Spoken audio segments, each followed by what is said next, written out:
नमस्कार, आप देख रहे हैं गब्बर न्यूज। आज की ताज़ा और बड़ी खबरों के साथ राष्ट्रपति पीएम मोदी समेत कई नेताओं ने दी अंतिम श्रद्धांजलि। बॉलीवुड के दिग्गज अभिनेता ऋषि कपूर का गुरुवार को 67 साल की उम्र में निधन हो गया है।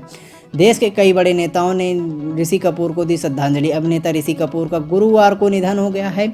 मुंबई के अस्पताल में गुरुवार को 67 साल की उम्र में उन्होंने अंतिम सांस ली।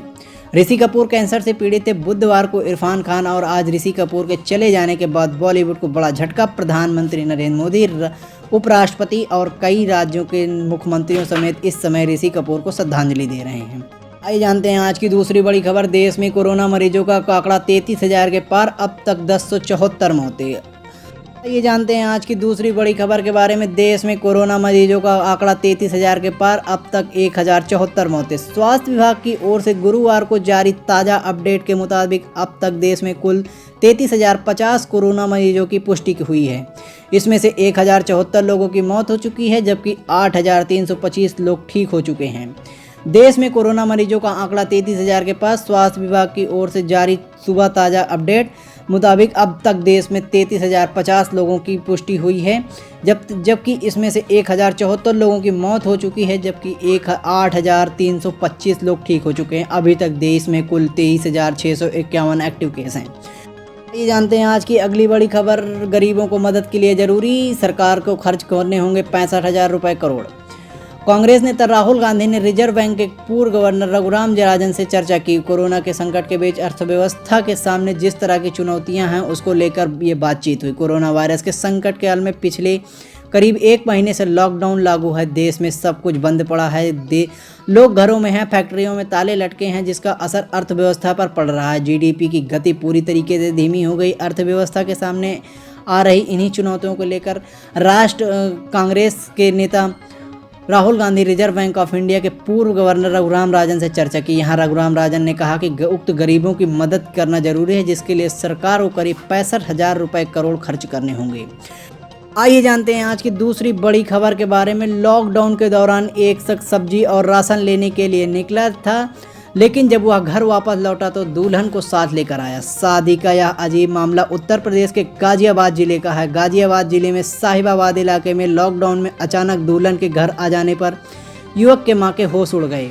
दरअसल यह बेटा अपनी गर्लफ्रेंड को पत्नी बनाकर ले आया था। नाराज लड़के की मां ने दुल्हन को अपने घर में घुसने से रोक दिया। इसके बाद पूरा मामला थाने पहुंच गया। लड़के की मां का कहना है कि शादी हुई भी है या नहीं, इस बात का कोई सबूत नहीं है। आइए जानते हैं आज की दूसरी बड़ी खबर। कोरोना संदिग्ध ने अस्पताल में किया सुसाइड, तीसरे फ्लोर के आइसोलेशन वार्ड से कूदा। कोरोना वायरस के मामले सामने आने पर खुदकुशी करने वालों की संख्या बढ़ गई है। देश में कई हिस्सों में कोरोना मरीजों या संदिग्धों ने खुदकुशी करने के लिए खबरें सामने आती गई हैं। आइए जानते हैं आज की दूसरी बड़ी खबर। लॉकडाउन के चलते मंदिर में पूजा करने से मना किया तो महंत पर लाठी डंडों से हमला। मध्य प्रदेश के सतना जिले के गोरैया गांव में मंदिर के महंत ने पर लाठी डंडों से हमला किया गया। इस मामले में पुलिस ने मुकदमा दर्ज कर जांच शुरू कर दी है। महाराष्ट्र के पालघर में शादियों की हत्या के बाद मध्य प्रदेश के सतना जिले के गोरैया गांव में एक महंत के साथ मारपीट का मामला सामने आया। जानकारी के मुताबिक लॉकडाउन के चलते गांव में शिव मंदिर में पूजा करने से मना करना पड़ा महंत को महंगा। महंत ने भागकर बचाई अपनी तरह किसी तरीके से जान।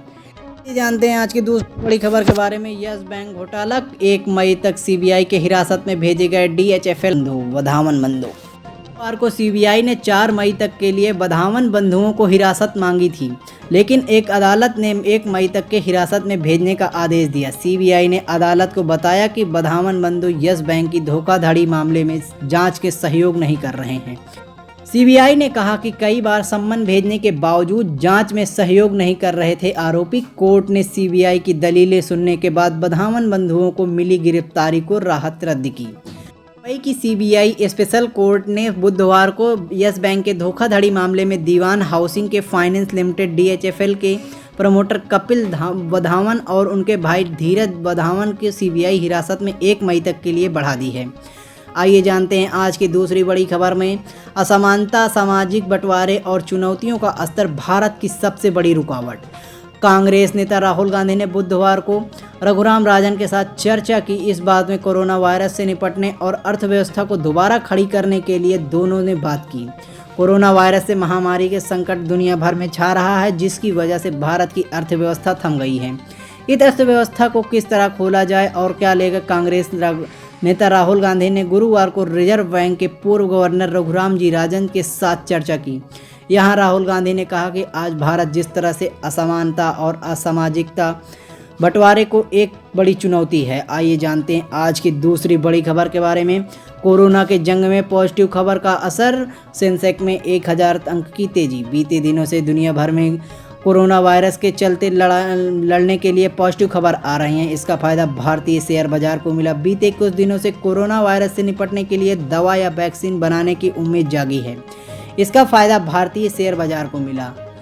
सरकार से जुड़ी ताज़ा और महत्वपूर्ण खबरों को पाने के लिए आप हमारे YouTube चैनल गब्बर न्यूज़ को सब्सक्राइब करें, साथ ही नोटिफिकेशन बेल को भी दबाएं ताकि हमारी लेटेस्ट वीडियो आपको जल्द से जल्द मिल सके। मिलते हैं किसी नई खबर के साथ, तब तक के लिए नमस्कार।